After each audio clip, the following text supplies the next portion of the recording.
And hello, everybody. Welcome to Ask Us Anything. We're Mike and Jennifer. And Merry Christmas. You're looking very Christmassy tonight. A little Christmassy. Yeah, it's good to see you Christmassy. Speaking of Christmas, we will be here next week on the 20th, I think it is. I believe next so. Sunday night. And Yep, then the we're going to take a week off. The So between 27th. Christmas and New Year's, no Ask Us Anything. So then we come back on January 3rd, I believe it is. So that's just for your future scheduling. I'll try and remember to mention that later in the program. Also coming up tonight, we have kind of a special world preview. We shared some of this with our YouTube members and our Facebook supporters, but a really fun little video we're going to show in a couple minutes. Just a 2-minute video on the history of camping, and particularly recreational camping. How did that really happen? And it's just a really nice little informational video that our Chris Cowley put together for the RV Lifestyle channel, and we'll show it to everybody tonight just in a couple of minutes. And we're going to try and answer as many questions. Lots of you already on. We are live streaming this simultaneously tonight. Guess where it's going? Twitter, Facebook group, the RV Lifestyle Facebook group, by the way, which is pushing now 45,000 members. Amazing. Our RV Lifestyle page on Facebook, which has 415,000 likes. Our YouTube group with almost 25,000 subscribers.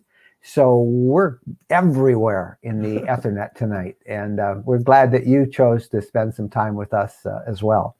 Let's bring on Phyllis Kerr. Phyllis is helping us keep everything running smoothly. And Merry Christmas to you. Merry Christmas. Next week, we got to really do it up and have on our Christmas stuff. Yeah, Jennifer's kind of half and half here getting there with her Christmas plaid. But next week, we'll really do it up. That's great. And maybe we'll even take a couple of live people checking in, and we'll have them. Yeah. If they have Christmas outfits on, we'll put a few people on. Actually, that's a really good thing to do, because everyone should know that the system that you use, we can see you before you go on. So if you are not decorated for Christmas, you're not getting on. So you have to. Yep.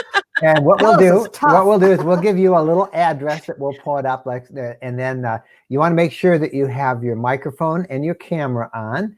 And we'll kind of just check in and have a bunch of folks come and do that. And maybe on the 3rd, if that works, we can do Happy New Year's with everybody. So make it save our voices a little. So Phyllis, there's going to be a lot of questions, and we always have new people. Let's explain to them how we can try to be as efficient as we can in answering questions and comments. We love it when you all say hi to us. We do go back and read all of that. But we try and answer questions, and we give priority always to our members or our supporters. So maybe you could explain that a little bit, talk about what is super chats that they hear us talk about too. All right. So one thing at a time. First thing is that if you have a question, just type in all caps question, and then type your question normally. It's easier to pick up on what Mike and Jennifer are seeing on screen. Also know that Facebook and YouTube, all those questions come together in a big mush to hear. And so if you're asking a question on Facebook, might answer maybe 10 more YouTube questions before we even see it. So just be patient and just be okay with that. Don't type your question 2 or 3 times, because Christopher will get very upset with you if you do that. He's in there monitoring. Yep, Chris Cowley is also with us, and he's kind of keeping track of the YouTube stream tonight. That's right. And then also, if you are a Facebook supporter or a YouTube member, we can see that in there, and we appreciate that, because that's allowing Mike and Jennifer to have an audience supported community instead of doing so many brand deals and ads and things like that. So which is super good. But here in the stream, down at the very bottom, you'll see a little money sign. You can click that, and you can donate anything you want and ask a question with that donation, and that pops it up to the top. And then we can get to it even quicker. That's it. So everybody play nice, be nice. And we're going to get to the questions. Don't forget, we got a little preview. Phyllis will check back with you at the end of the program. And good luck. All right. Bye-bye. All right, Phyllis Kerr, she's now back in the live chat, which you see on the right of the screen. I know some of you watch us on your big screen TVs. Every now and then somebody will send us a picture of us on their big screen and their feet watching us, in the living room, and the dogs watching us. So we love those. And then we're going to show you that video here in a couple minutes. But let's get a couple of quick questions. Let's start off with our very first one, which was from Linda Ward. Linda's one of our YouTube supporters, and we thank you for that, Linda. And Linda's there's a picture of her dog too. So yeah. So how long does it take you to get ready to leave before a trip? And she's asking you that question. Well, it depends on how long of a trip we're going to be on, if it's just overnight or a couple days, and how full my refrigerator is at home, what I have to empty. It seems like the refrigerator always slows me down. Hopefully, if I know I'm going away, I cut back so I don't have a lot in the refrigerator. But it just depends on, where we're going, whether we're going to have warm weather, cold weather. It takes forever sometimes, I think, to get out the door. We did a video not that long ago about preparing for a 2 or 3 day trip. We were in Florida, and it begins with us taking a shopping cart because we had so much stuff we were loading. And literally Jennifer goes through everything. She takes everything out of the bag and packs it in the RV and shows you what we bring. And that was for a 2 day trip. So I don't have the URL for that, but it is up there. And maybe Chris Colley, he's always great at finding that. He might find that and put it up. And when you have a pet, Bo has frozen food and kibble, his needs as well, to make sure he's got his bed and what he needs. Yep. It takes time. It does. It takes a lot of time. Let's do another question. This is from Bradley Olson. Okay. When hooking up water at a campground, what order should these accessories be hooked up, starting from the water supply to the RV, the hose, water pressure, regulator, filter? Great. How do you hook it up? Great question. Okay, first thing you want to do is get out your water pressure regulator. And everybody should have one of those. It's about an $8 part. There's a story on rvlifestyle.com that we wrote about this $8 part. And it explains why that's important. Some campgrounds have way too much water pressure, and it can literally pop the pipes, the plumbing in your RV system if you don't have a regulator on it. Now, some of the newer RVs do have a regulator built in, but you never know. Always make sure if when you buy a new one, it says, does it have a water pressure regulator? And if it does, that's great. You don't want any more than about 50 pounds per square inch of water coming into your RV plumbing system. So hence, you put that little $8 water regulator on the spigot, the faucet at the campground. And then after that, then that's when you hook up your filter, your inline filter.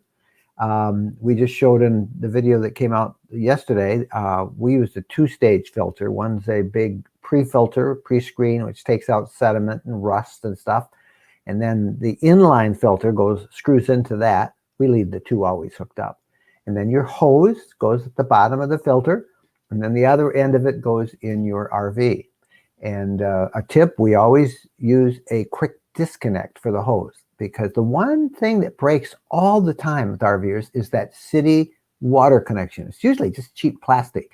And if you don't have a quick connect, you're always in there, you're trying to tighten it, it leaks, and they break. So a quick connect, you just disconnect, you just push it in and it locks, and it's great. So you would never do it that reverse order? You would never screw the hose up to your RV? No, you don't work backward. You should go the way you that do way. It doesn't. Doesn't matter? Frankly, it probably isn't going to hurt anything if you do it another way, but that's the way you should do it. Always put the water pressure filter on there first, because you don't want to break out those pipes. Hey, okay, I'm going to take a quick break, and I want to do just to show you a quick little video we put together. And this was a lot of fun. We put this out for our community that are members here on YouTube. And by the way, we invite you to become one of our supporters by becoming a YouTube member of the RV Lifestyle channel. They get a little extra stuff, as do our Facebook supporters. We have a special Facebook supporters group for those who chose to support us on Facebook. And we gave them a sneak preview, but we now want to give it to all of you on Ask Us Anything. This was put together by Chris Colley, who's our video guy, and it's just it's an excellent thing, but it's about the history of recreational camping and the guy who started it all. And in particular, this is only 2 minutes. Be sure and listen to the last part about how the word vacation came to be and what that has to do with camping.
Wasn't that fun? That was very William nice. H. Murray was his name, a clergyman.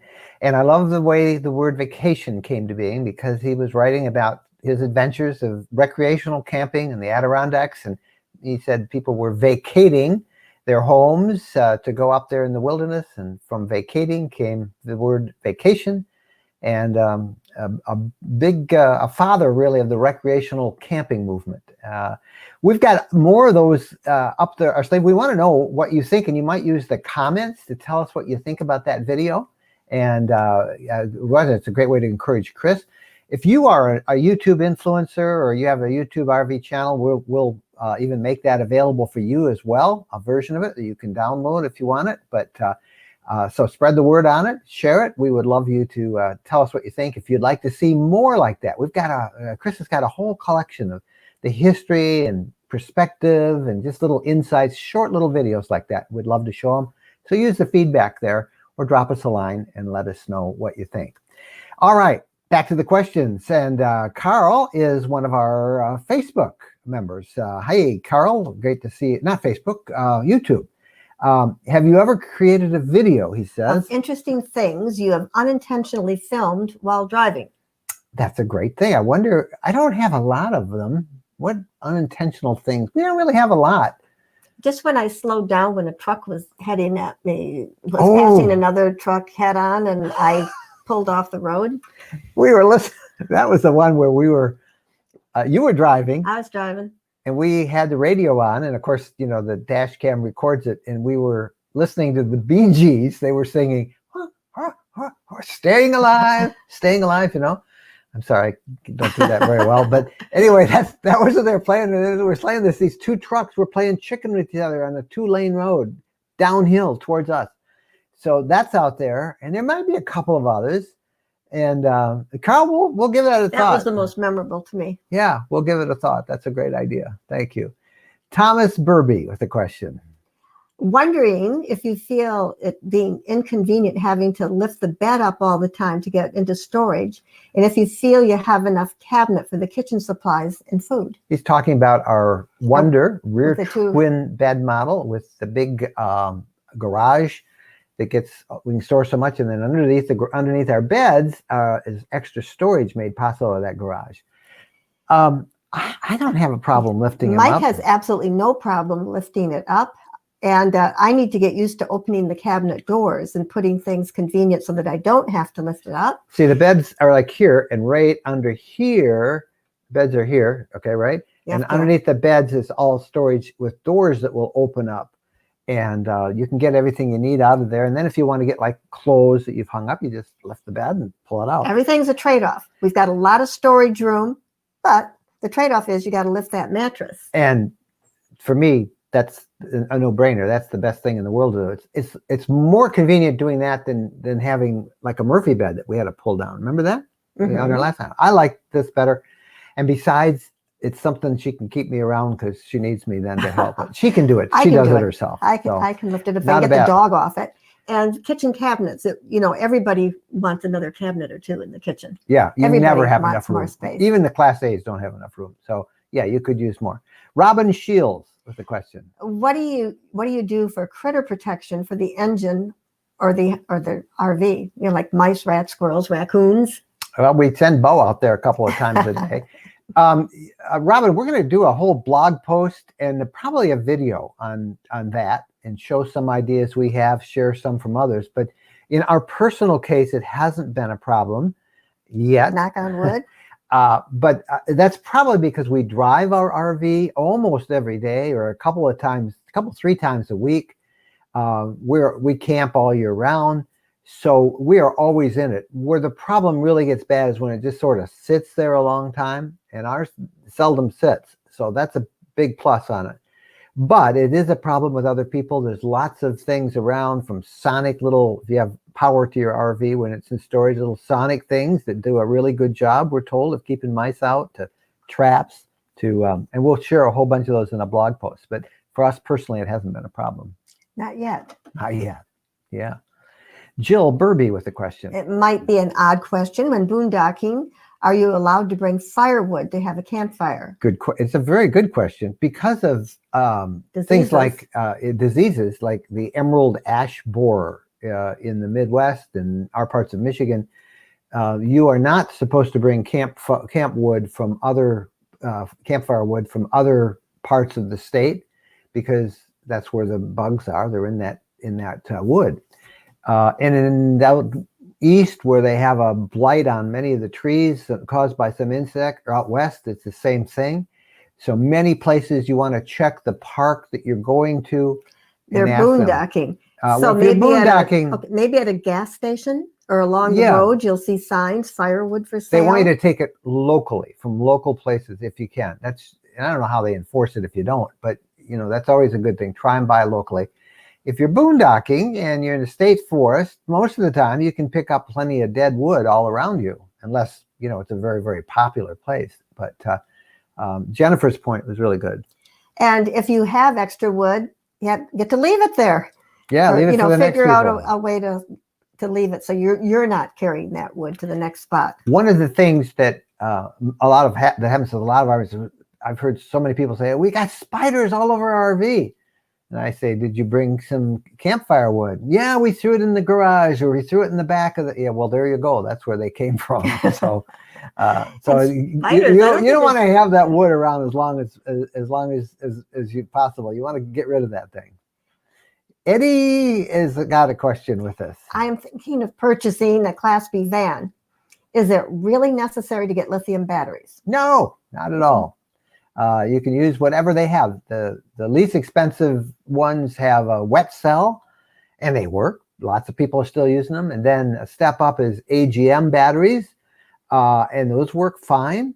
Lithium is a luxury, and you'll find that people who are going to be boondocking or off the grid, they'll want lithium batteries. They're very costly. They're around $1,000 a battery. You need at least a couple of them.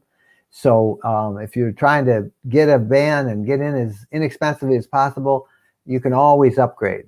One of our sponsors is Battleborn Batteries on the podcast, and they can if you want to go to lithium, they can retrofit that at any time. So if that's an issue, don't worry about it. You can do just fine with regular batteries. Jack has a question. Are you planning to de-winterize when you go to Florida? Yeah. Yeah, it's warm in Florida. It only takes 5 minutes, 10 minutes to dewinterize, maybe 10 minutes because you got to fill up the freshwater tank. And I don't even have to do that because I clean it out a little bit, but 5-10 minutes to dewinterize, and then to winterize it again when we come back in cold weather. Again, that's only a few minutes. Now, if we just go to Florida and come back, I probably won't. But right now, our plan is to go to Florida and probably to visit some RV manufacturers, one in Alabama, one in South Florida, and then we're also thinking about maybe the Tampa RV show. Everybody else is going to be doing what we're doing, boy. Shouldn't have told them. Shouldn't tell them. What we're doing? Yeah. Why? I'm talking about other RV people. Oh, yeah, it's about the competition. I won't go into that, but there are people who watch this and then try and do what we say we're going to do. What is this? It's to scoop us. Yeah. So maybe we won't tell everybody. All right. Thanks, Jen. Lindy Rollins. Do you know what the weight should be for an order entered January 2020 for a Unity RL? Probably if you ordered it last January, you probably won't see it until March. That's my guess. It's going to be at least 14 months. You should have a rough idea from them when it's going into production. If you typed in 2020 and you meant 2021, figure 14 to 16 months right now. The Unity is on the Sprinter chassis from Mercedes, and those are always in short supply, have been for the last few years. It takes time to get one built just because of normal demand, and then you throw in the shutdowns. You get all the parts that they need from all over. We've talked to several manufacturers who say they have their units basically built, but what's holding them up are things like water pumps and motors for It'd be the littlest thing. Different things. So because of the shutdowns that we had earlier and the continuing stress that the COVID lockdowns, and so many people still are being asked to work remotely. You can't work remotely when you're building RVs. But generally it's 12 to 14 months for a Unity rear lounge like that.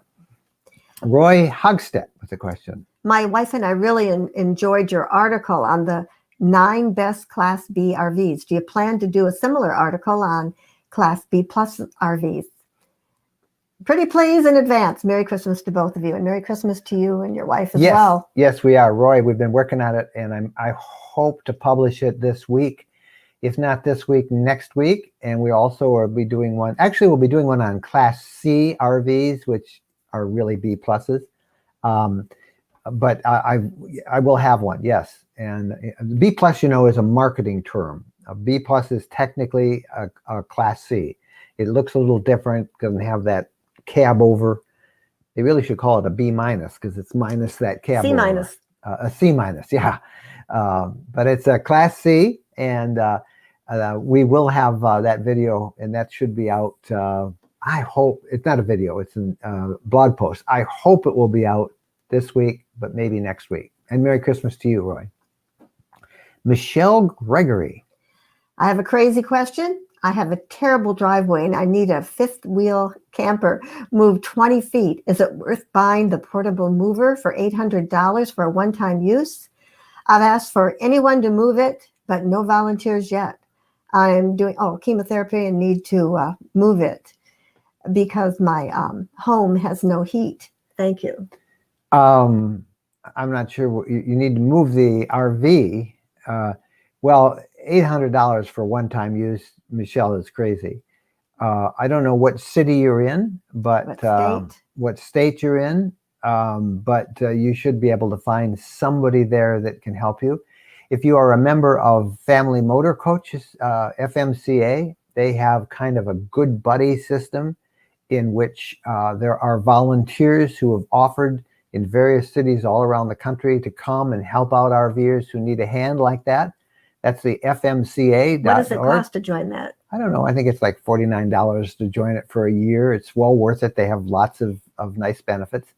And that's a really good service. You could try posting on our Facebook group that exact question like that and get some advice from people. But you know that to pay $800 for something you'll only use once is not worth it. There is an RVer there with a truck who can come and hook it up and move it 20 feet for you and would be happy to do so. You just have to get there. They have to find you and you have to find them. So I would hold out for that, Michelle. A terrible driveway. I wonder if it's a lot of curves and things. Oh, some guy will think that's a great challenge to him, or woman. They're good. Who knows what it'll be. James Massey. Hi, James. Good to see you. James is one of our Facebook regulars. Our iPhone Google Maps isn't working so great on our current trip. What GPS map do y'all recommend? Maybe Santa will be listening. Well, we use Waze, and the Waze app on the iPhone. I don't know why Google Apps isn't working, but to try Waze, W-A-Z-E. I just used it. I use it all the time. That's my go-to nav app always when we're in the RV and when I'm driving in the car. Otherwise, I use the built-in nav system on our Ford Transit chassis in the entertainment system. You can get, Rand McNally makes an RV-specific GPS system that you can buy, as I think Magellan does as well. But for us, Waze works awesome. And that's the one I would recommend that you use. Try that one. Sharon Childress. Hi, Sharon. How are you? How often do you use your convection oven? The idea of one sounds good, but not sure how much it would get used. How much do we use it? Oh, never. You ask. You know, some of the other RVers are like that too, except for Mary Jane Curry. Oh, she makes everything. She does our RV recipes on rvlifestyle.com. And Mary, she's written a couple of stories on using a convection oven. And she cooks these amazing meals every Friday. We were camping out in Montana, and there was this woman, her husband was so happy. She's this gourmet cook. She was making him these beautiful meals every day. Yeah, depends on how much you like to cook. Yeah. See, now you like one of the things you like with the RV lifestyle is that you don't have to cook. Grill it outside. You can grill outside. Yeah. Or I make it at home and take it. Yeah. But if you like to cook, it works great, you know. So a convection oven, microwave, they do the same thing. You know, convection oven will really cook well. I remember we were at an FMCA convention once, and I was going to go to a microwave cooking class, and it was like how to make cakes. Yeah. And I thought, cakes I don't need to make. I was thinking I'd like some. And I said, darn, I was looking forward to that class. Having you do something other than desserts. But there's a couple of videos on the RV Lifestyle channel as well, and you can read it. Here's Lisa with a question. How safe do you feel driving in traffic, especially if you're towing? We're getting ready for our first trip, and not only am I concerned about traffic, but also about driving in snow. What advice would you have for Lisa? What would you say about towing? I don't know if Lisa has somebody else that can drive, or if Lisa is the driver. Because lots of times if it's pouring rain or icy, you drive and you won't let me drive.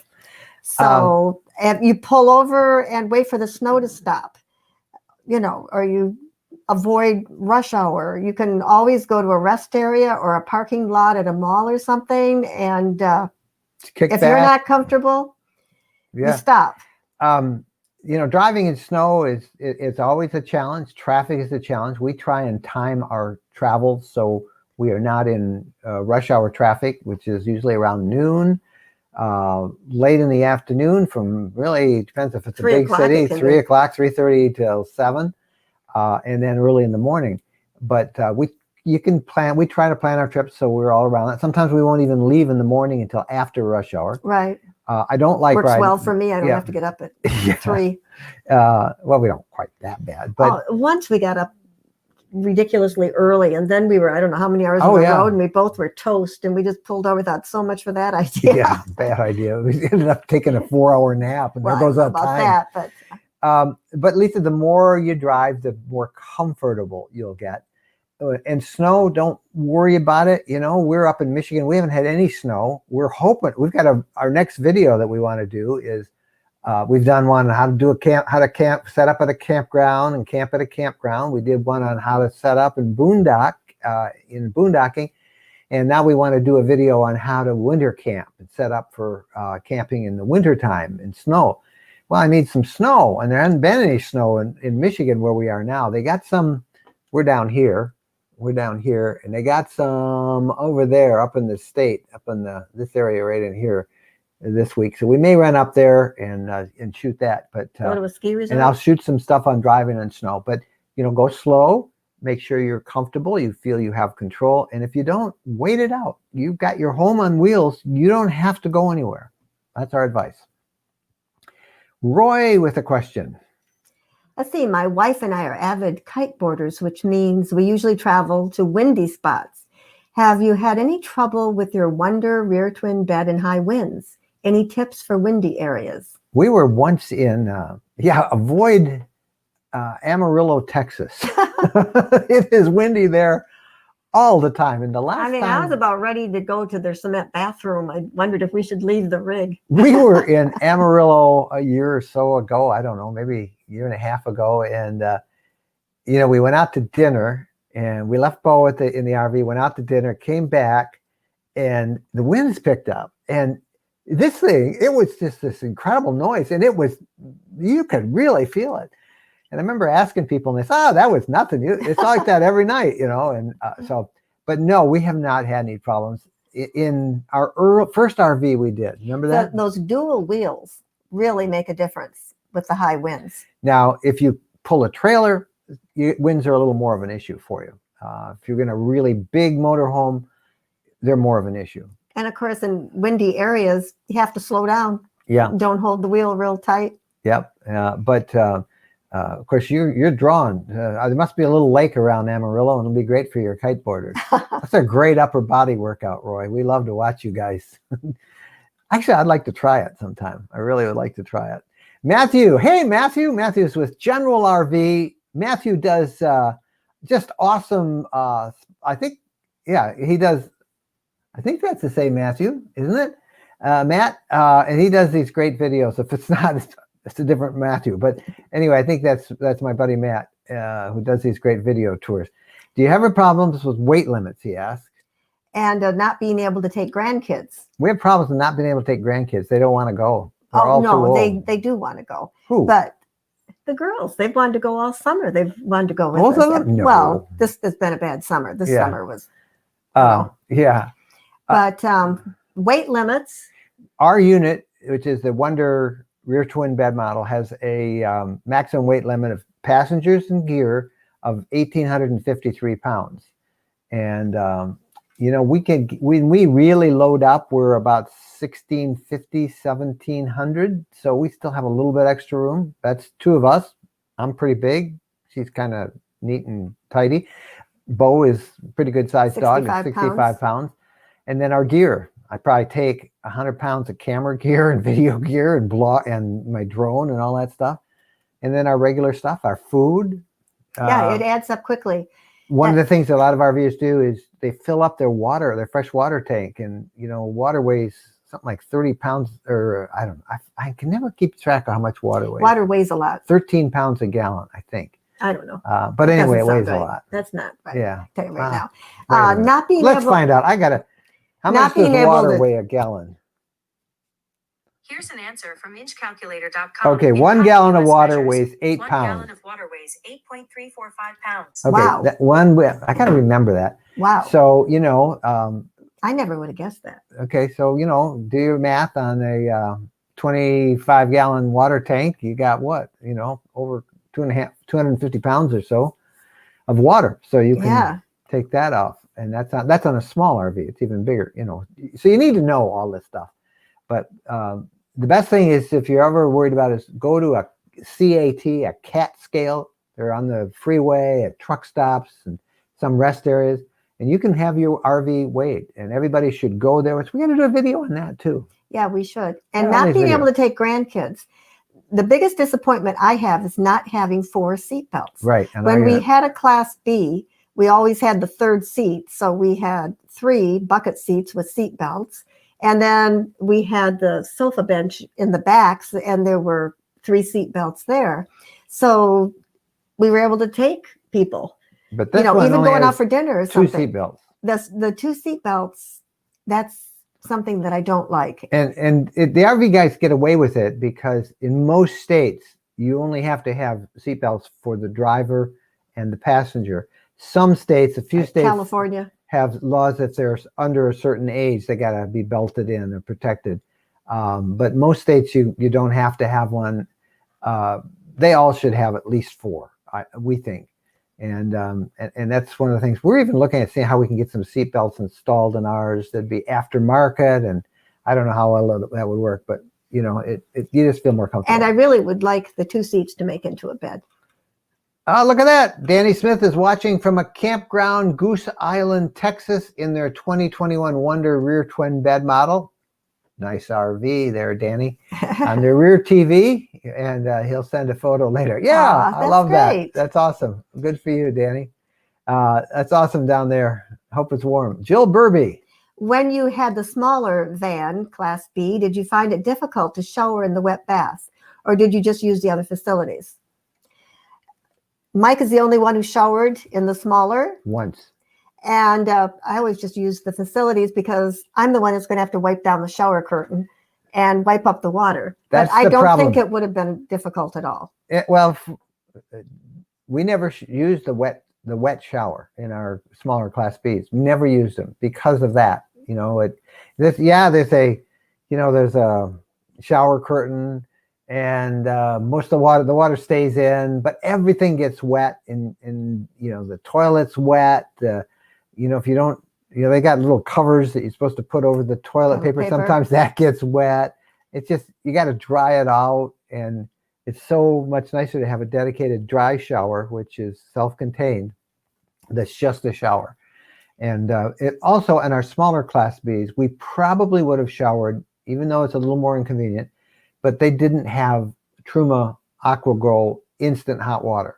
And that is the one feature. I just wrote a story on the blog about that, about the 15 most important features for us that somebody wanted, or 10 most important, I guess. 12? No, I can't keep track of all these numbers. 10, I think it was. The top 10 features. And the instant hot water is a game changer for us, because now we use it all the time in our RV. Yeah, if you try to get that. Get instant hot water. You don't want to waste water. Yep. Unless you don't mind cold water until it gets warm. Yeah. Aaron Hendrickson. Why don't you travel trailers or fifth wheels have built-in propane tanks? I think it's a matter of where they can put them. I don't know why. There might be some legal thing, but I think it's a little more awkward to kind of mount them. The structure on a chassis for a motorhome is a bit more robust than it is on a trailer. They're trying to keep the weight down, even though they'll put it on the tongue, the 2 propane tanks. They don't really have a great place to mount them underneath. That's my guess. That's a really good question. It's a great question. There might be some kind of a law there probably is. I'm sure there's a law about the propane. But I think tanks. it's just a matter of finding the right place. Why don't you ask Google? I could ask Siri again, but she's getting Glenn Cooper. How do you handle your ears popping? Well, we're not in the mountains that much.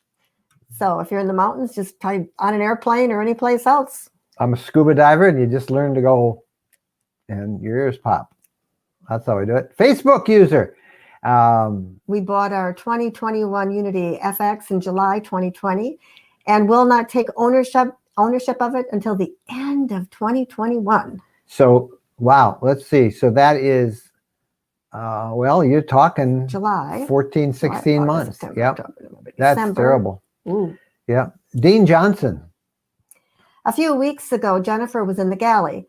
There was decorative duct tape holding something together on the corner down the hall. Is there a story? Yeah.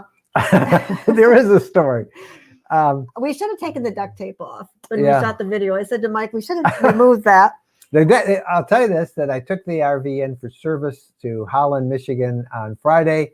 The duct tape has been removed. And what had happened is I think we basically overloaded our pantry. And for some reason, a couple of the screws that held the sliding mechanism came loose, and the pantry was pretty wobbly and it wasn't secure. So we shut it, locked it, and put some tape on it. And shut it so I wouldn't open it. But they fixed it in 15 minutes at Holland Motorhomes. We put in, while we're at it, many of you know that we had an issue with our first refrigerator. And the door would, if you opened it, it has the door opens two ways. It'll open on the left side and it'll open on the right side, whichever side you want. And if it opened on the left, it would fall out. It fell right off the door and the fridge went right back in, and it worked fine. But Dometic decided we're not going to mess around and send you a door. They sent us a whole brand new refrigerator, and it wasn't because we're influencers or YouTube stars or anything like that. I'm told they've done that with several other things. They must have had some little glitch with that door. We got a new one in. It works great. They put that in, and all warranty work, all that stuff. So, but the duct tape, yes, there was a story. Yes. So don't load up the pantry. Yeah. Don't put a lot of heavy. Don't put a lot of heavy glass or cans in there. Michael McLean. How often do you fill up the propane in your Wonder? Well, we've had our Wonder since June. We've used it a lot, and we have filled it up once. I have enough now to go up and camp in the wintertime in our next trip. I'll probably top it off if we're in Florida, and we're going to spend some extensive time down in Florida. I'll probably top it off again, but it lasts a long time. And we camp in cold weather. We camped throughout all the UP in the fall in Upper Peninsula of Michigan, and we had the heat on every night. And it lasts a long time. It's very efficient. So a couple times a year, 3 times. Eddie Shue with a question. In the remote area, what do you do to boost your Wi-Fi? Well, it used to be that I had to have a Wi-Fi booster, and I had one on every one of our RVs except the current one. And I noticed on the last one, I very seldom, if ever, needed the booster. And so on this one, I have held off getting a booster because, frankly, the coverage of wireless networks is now superb almost everywhere in the U.S. There's one place in Yellowstone where it drops off. There's a place in Glacier, a couple places in Glacier. But those are places that we would find as not where we're camping, and we might be going through some of those areas. So I don't think I'm going to get a booster. What I have found to be a better solution for me, because I can't work if I don't have, I can't go RVing if I don't have internet, because that's how I do my job. Send blog reports and photos and videos, live streams.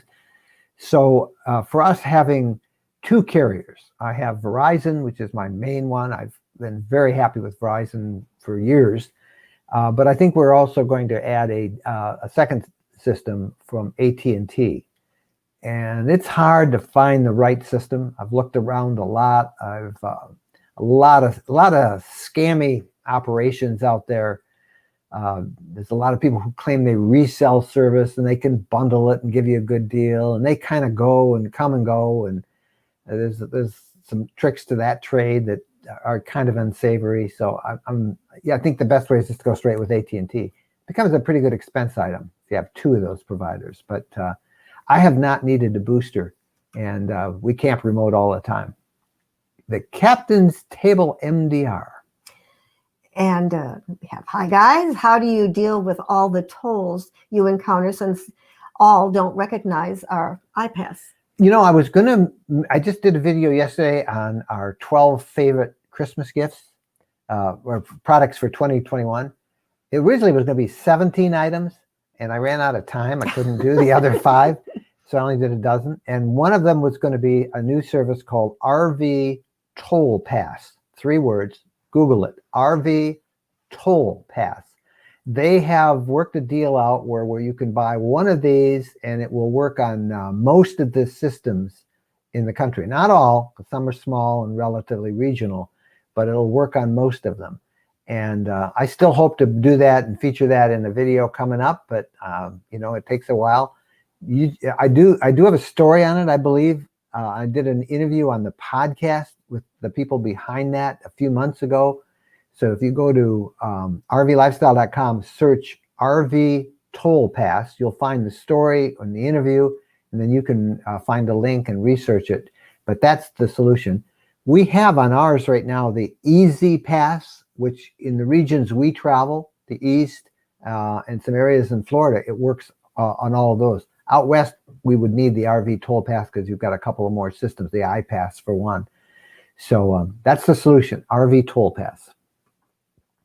Diane. Okay, we shower all the time in our Class B road trek. The curtain goes in front of the toilet and across the door, nothing to wipe down. We added a teak floor, so we don't even have to wipe the floor. That is awesome. The teak Great. floor is a nice deal. So That's good. you don't wipe down your shower curtain, you just let it drip. You know, I that always bothered me, the idea of the shower curtain on the inside when it gets wet. You know, that to get that dry. Because even when we take our shower now, I wipe down that area. Well, you're kind of a neat neck. I am. A neat I neck. don't like mold. Well, good for you, Diane. And that Yeah, teak that floor is sounds really great. nice. I know a lot of the road treks had that when people were getting them. Chris McCarthy. Okay. Have you ever camped in Santelia Lake, North Carolina? Have not, Chris. Have not heard about it. Have not been there. We tend to be Asheville, and then over near Bryson City. We love the Nantahala River and the white water rafting, the gorge down there, and the edge of the Smoky Mountains. But North Carolina is a beautiful state. oh, wait a minute, Lake Santelia. I think I just put a picture of that in our video on Beautiful Places. That is, and we didn't camp there. I know there's a picture of it that we have in our video. We took a really great photo of that in the smoke, right on the edge of the Smokies, along the tail of the Dragon, that great circular road that all the motorcyclists use. But we never have camped there. So now I know where it is. Yes, not camped, but been nearby. Shelley Barnes. I'm getting ready to pull the trigger. Okay, so. Something dish for a single RV TV. Your thoughts? We don't watch TV, so you know we don't. Well, you know, we watch.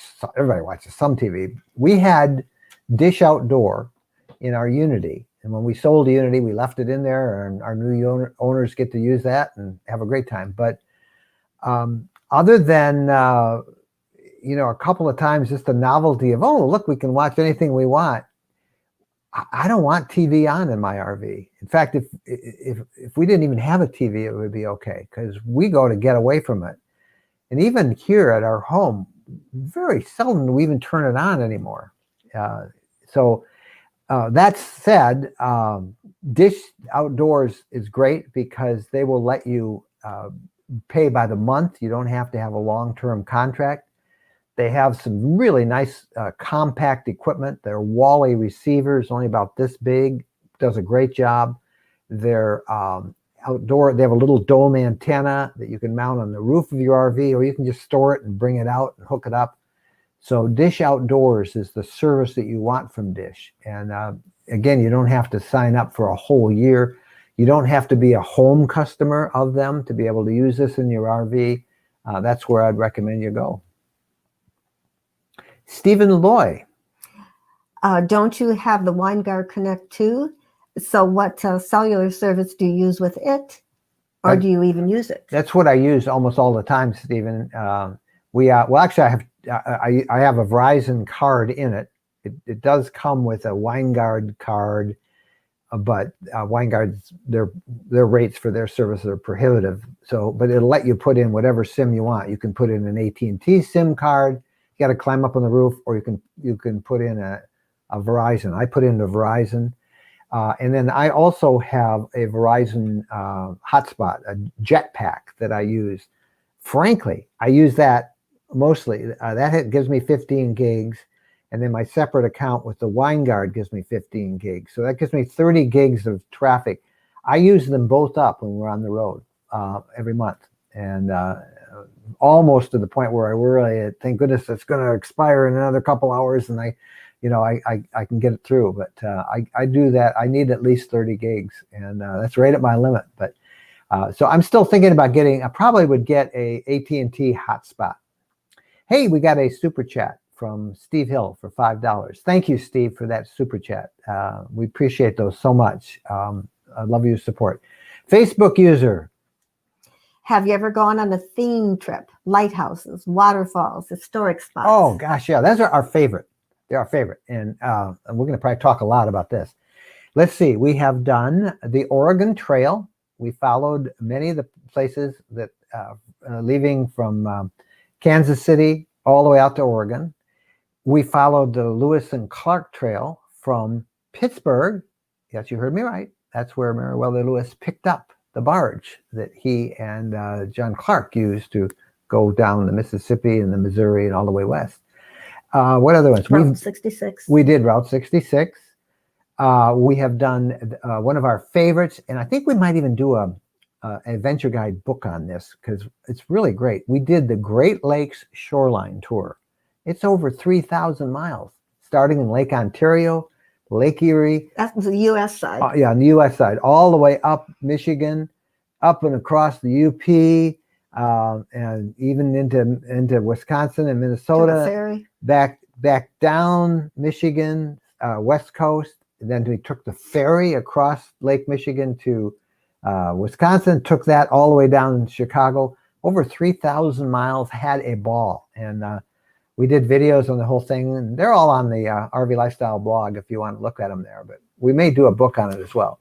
So themed things are great. Our new one that we're going to do, many of you know I'm an amateur radio operator, and I've been spending a lot of time this last couple months getting that station all upgraded, and my station at home, my station in the RV. And I think we're going to participate in a kind of an ongoing thing that's called Parks on the Air, where I would travel to a park. We go to parks all the time, be it a national park, a state park, a local park, and you activate, you get your amateur radio station, and you make contacts, and you do these parks and people compete for awards. There's chasers who listen for it. And hey, there's somebody in this park. It's just a lot of fun and gives me a chance to play with two hobbies, the RV lifestyle and my ham radio. So I'm gonna do that. It's a theme trip. Mm-hmm. What else? We've done the Bourbon Trail in Kentucky. Yeah, that's fun. Yeah, wow, that's really a great one. We're about to do the Donut Trail in Western Ohio. Can't wait to do that. And there's a couple of others that we have that we want to do. Huh? The Natchez Trace. That's always great too. Hey, Scott McRae with a $10 Canadian. Thank you. Which says that they enjoy our videos and podcasts very much. Merry Christmas. Thank you, Scott, for the super chat. We really appreciate and Merry that. Christmas to you and your loved ones. Merry Christmas. Appreciate that. Tampa John. How is your rental doing in Florida? We are completely booked. Well, we only rent ours from May until middle of October. Yeah. And that's about all we do it. Now, we probably should be renting it now because we're not in it. We probably could have rented it over Christmas, but I like the idea of saying, if I want to go down there this week, nobody's in it and it's ours. Same thing for after the first of the year. We try to keep it, we try to spend as much time as we can down there. Well, it's there. Usually there's not that much traffic in our area. And we rent ours. We don't rent ours by the month. It's cold in the Panhandle. It's colder. We like it cold, but it gets 50 degrees every day. Sometimes 60, 70 in December and January. Warms up in February. Starts. So you must be down in Naples or something. Hey, would you all give us a thumbs up on this video? We really would appreciate that. And I wanted to just do a pitch about our supporters. If you would think about that, we have two of them. Here's a website that you can find out. One, if you want to be a Facebook supporter, you can come through our Facebook. We have a special group, a closed group for just Facebook supporters, and we check that a little more regular than our other groups. And then on YouTube, we have YouTube members, and we would invite you to, guys, if you would like to support us a little bit. Instead of Patreon and some of these other things that we could do, our goal is to someday be more community supported by you rather than chasing after all the advertising that's out there and the branding and trying to become more dependent on our audience than we are on advertisers. The fact of the matter is there's so much money now being made by, quote, influencers. And I mean, every day we get 2 or 3 letters. Hey, if you promote this, we'll give you this or that. And we don't do any of that.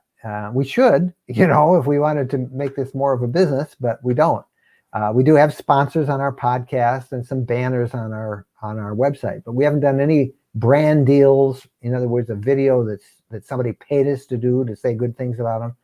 Many others do that. Our goal is to be more supported by you guys, and that's why we have the members. And I just throw that out. I hate making it sound like I'm asking for money, but if you want to help us, that's great. Here's something else we want. I would love to have you guys be a regular part of the podcast by leaving your questions. There's our phone number. We have a voice message number there where you can leave a comment, ask a question. We play it, we answer, we respond to it, and it just really helps our whole conversation of the podcast. So we'd love that. And next week, for those of you who didn't tune in at the very beginning, next week we'll be here on the 20th. And what we're doing is asking you all to wear something Christmassy. And with this platform we use, we're going to put out a URL or a website address, and you can click on that. And it will then, if you give it permission to use your microphone and your camera while you're on with us, we can then put you on and we can show what you look like, and just to have fun the week before Christmas. We're going to take the Sunday after Christmas off and then come back on January 3rd. But we will be here next Sunday. And let's pretend we're bringing Phyllis on to see what she's. Hey, Merry Christmas! That's a Christmas. You got Christmas. It looks like feathers coming out of your head. No, it's artwork. Oh, that's a great outfit you got on. No, and my Santa Claus hat's too far away, so I can't. We have Santa hats. We'll wear them, and we'll all wear something Christmassy. We'll ask everybody in the audience to do the same. If you want to send us pictures ahead of time, I can put those on a little reel, and we can bring them up from time to time as well. So, Did everybody behave tonight? I think so. Christopher is doing crowd control tonight, and I'm working on the questions. So if we missed your question tonight, please don't get upset with us. We have so many to go through. We'll try and get to them later. And also on Facebook, if we missed your question, sometimes the Facebook questions don't come in for some reason. We'll go back there and check that at the end of this too. Okay. Well, Phyllis, thank you for being with us, and we'll see you next Sunday. All right. Bye-bye. All right. Bye-bye. Phyllis Care, and also Chris Cowley is out there on our YouTube page, and he's been helping out with a lot of that stuff with all of our chats and keeping things organized there. Thank you guys so much for another wonderful Ask Us Anything. We have sure enjoyed it, and we hope that you have had a great week too. I know it's a tough time for many still, particularly with Christmas and the COVID virus is there. But the good news is the virus vaccine went out today from Kalamazoo, Michigan, from Pfizer's plant there, and it's going to be administered starting tomorrow. So that's good news for a lot of folks. I know that. Hey, thanks for being with us. We sure appreciate everybody's time on the channel. I was going to try and there we go. I'm just trying to think. I didn't see. I'll go back and read it, but I'd be curious if you all saw that video we did at the beginning. If we didn't, go back and watch in the replay. We've got a video that Chris Cowley did that we'd like to do more of, short little educational, fun, informational videos about what we're all about. And it's all on there, and I hope you guys will enjoy that. So that's it for another Ask Us Anything. I'm all talked out. I'm getting hoarse. How about you? I didn't say that much. You're the hard working man. Oh, well, no. Thank you guys for watching this. Be good. Happy trails.